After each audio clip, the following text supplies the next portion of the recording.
As educators, we all want the best for our students. We want them to experience academic success so they experience personal fulfillment. However, the challenge and focus of much research is how do we achieve this very daunting task? Hello, my name is Raynor Roberts, and today I want to talk to you about student-centered learning, the literature, and most importantly, the mindset we educators need to help students reach their full potential. Before I begin, please do us a huge favor and show us some teacher love by liking this video and subscribing to this channel. This will motivate us to continue to provide you with content concerning teaching and learning. Now, let's talk about teacher mindset and teacher mindset as a responsibility. Recently, I read on Twitter from someone that suggests that professionals should not align themselves behind organizations, employers, brands, or sovereignties. However, the successful professional will align themselves behind values, principles, and belief constructs that drive an action to a successful end. We bring with us knowledge, perception, and values that affects our teaching. Sometimes these beliefs can advance our students' cognitive abilities, and other times, if we're not careful, our beliefs can stabilize and even make static their thinking. We must continuously improve our thinking to inform our beliefs by observing, analyzing, evaluating, and synthesizing the interactions of learning in many contexts through many lenses. This means the teacher must be a researcher. This effort means the teacher must become a researcher in the classroom. We are practitioners of teaching and learning that involves the neurosciences, sociology, the health sciences, psychology, archaeology, and other social sciences. We observe, record, and even aggregate data every day. The teacher researcher goes beyond simply collecting data for report cards, but we collect data to improve and support student learning. So what is student learning? Well, student learning is a focus on individual learners, their experiences, perspectives, backgrounds, talents, interests, and capabilities, also their needs, with the intention of engaging in teaching and learning experiences that can increase the possibility for the natural occurrence of transfer. This definition suggests that the teacher supports the experience of learning and not manage it. Teachers must be nosy, and they must get to know their students. We call this learner profiling. To go a step further, we can define student-centered learning through the lens of the post-method condition. The post-method condition is a three-dimensional pedagogy that gives educators a moment to think about the appropriateness of the methods, approaches, and mindset we teachers use before engaging students. Having such a structured pedagogy is vital for effective student-centered teaching and online learning. The post-method pedagogy breaks teacher engagement into three dimensions. First, we have particularity. This dimension acknowledges that teaching is a local affair. We must understand the nuances, challenges, advantages, and intentions of the learning environment, as well as the wants, needs, and expectations of our learners. Particularity calls us to learner profile and get to know our students. Teacher as a researcher who examines the context to contextualize the learning. Next, we have practicality. Practicality encourages teachers to know the literature regarding teaching and learning and familiarize ourselves with the many methods, but we also must know what methods are most appropriate for our students based on their wants, needs, and expectations. We also have possibility. Now, possibility is the social reality that learning cannot be ignored.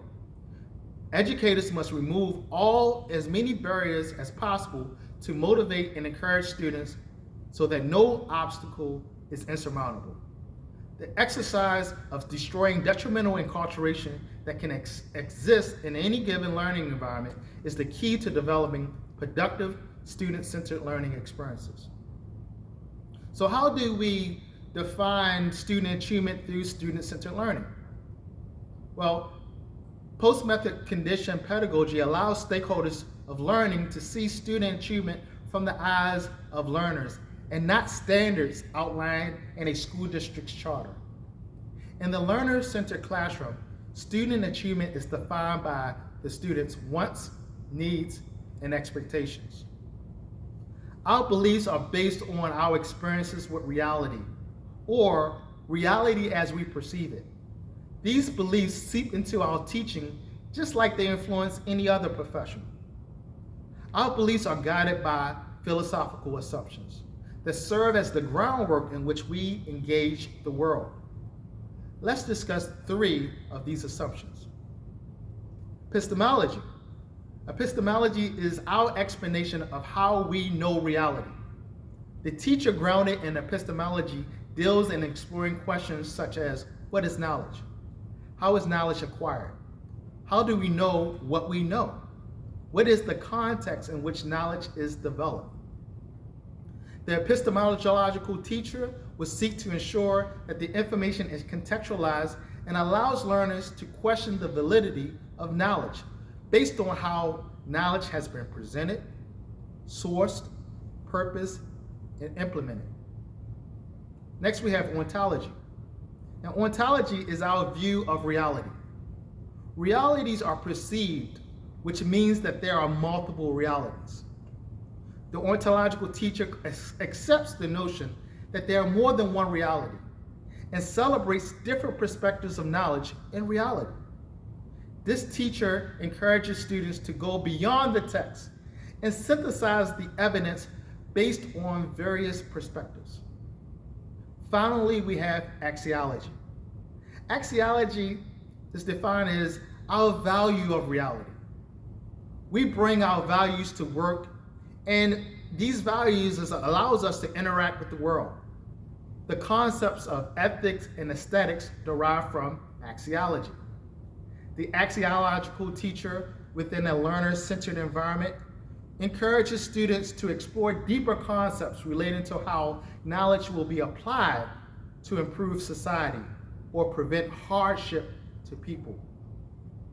If applied appropriately through the lens of Dr. Kamara DeValue's post-method condition, we educators will begin to sequence our lessons to encourage learners to experience self-efficacy so they can perpetually self-regulate. Now let's define self-efficacy and self-regulation. Self-efficacy is the perception that someone has which assures them that they can effectively and successfully complete a task.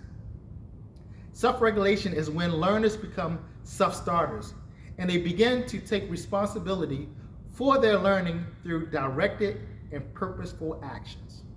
When learners experience self-efficacy, they make meaningful attempts at learning.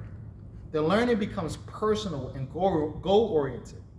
Students begin to explore the question at hand and expand their search to self-constructed questions of interest and curiosity.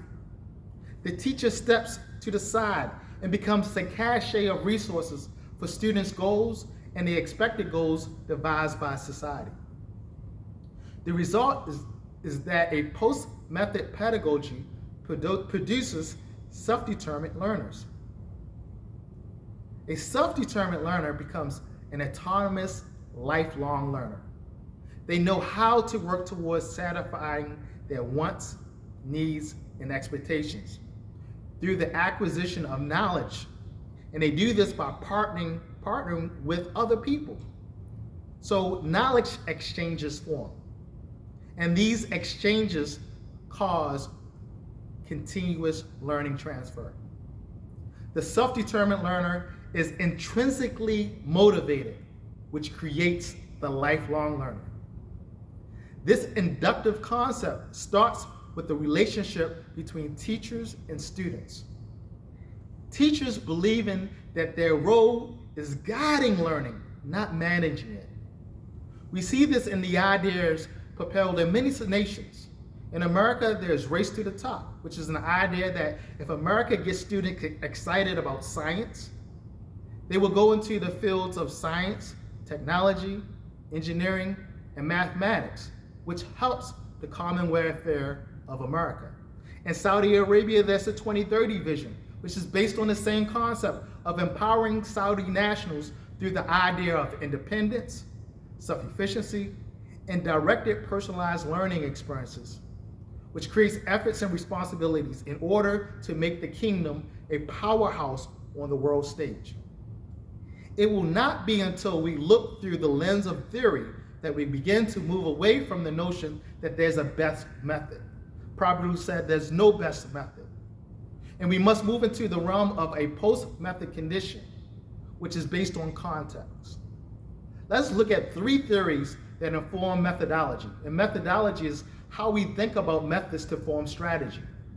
And methods are the procedures we use to engage our students towards a learning objective. First, we have cognitivism. Now, cognitivism is the belief that every person has a particular way of processing and storing information. Dirksen says we store and retrieve information like we organize our closet of clothes.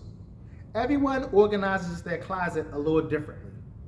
How we encode the information determines if that information makes it to our long-term memory or our closet. Then we have constructivism. Constructivism is the foundation of learner-centered education. Constructivists believe that knowledge is an internal occurrence that is developed through social interaction. Social interaction is the seed for learning and the formation of knowledge because we negotiate, assimilate, and accommodate with an intended purpose that addresses our intrinsic need. Through these personalized learning interactions, we learn so we can thrive within our environment. Finally, we have humanism. Humanism is a theory that states that people cannot be taught. People teach themselves, and learning can only be facilitated and supported by others. Remember, earlier we talked about self-determination and self-regulation. It is humanism that introduced these concepts that support student-centered learning. Just to throw in a curveball, I want to add some information or some beliefs of Dr. Diane Lawson Freeman concerning teaching and learning. Dr. Freeman's primary position is based on complexity theory. Complexity theory is the study of complex, dynamic, and adaptive systems. And learning is definitely complex, dynamic, and adaptive. Dr. Freeman's ideas on complexity theory in relation to teaching and learning promotes student-centered learning and in many ways supports the post-method condition. She believes that playing a game has a way of changing the rules. This thought speaks to both epistemology and ontology. It also speaks to axiology. It also challenges teachers' beliefs.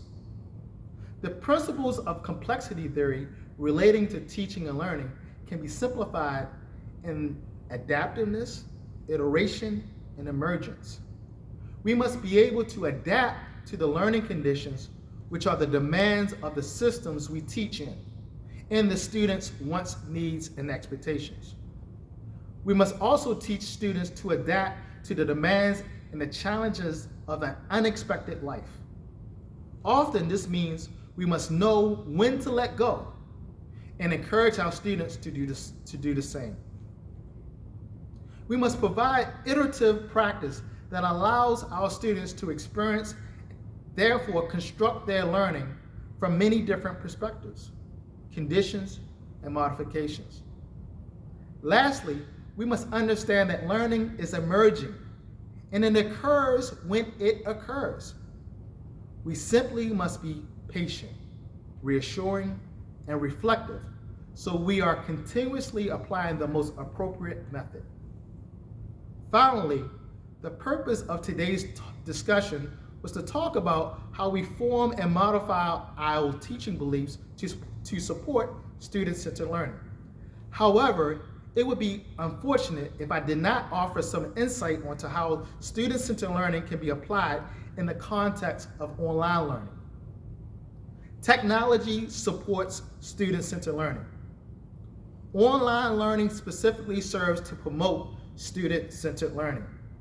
Students must experience self-efficacy to be successful online. They must be comfortable with the technology, which includes both the hardware and the software they are using.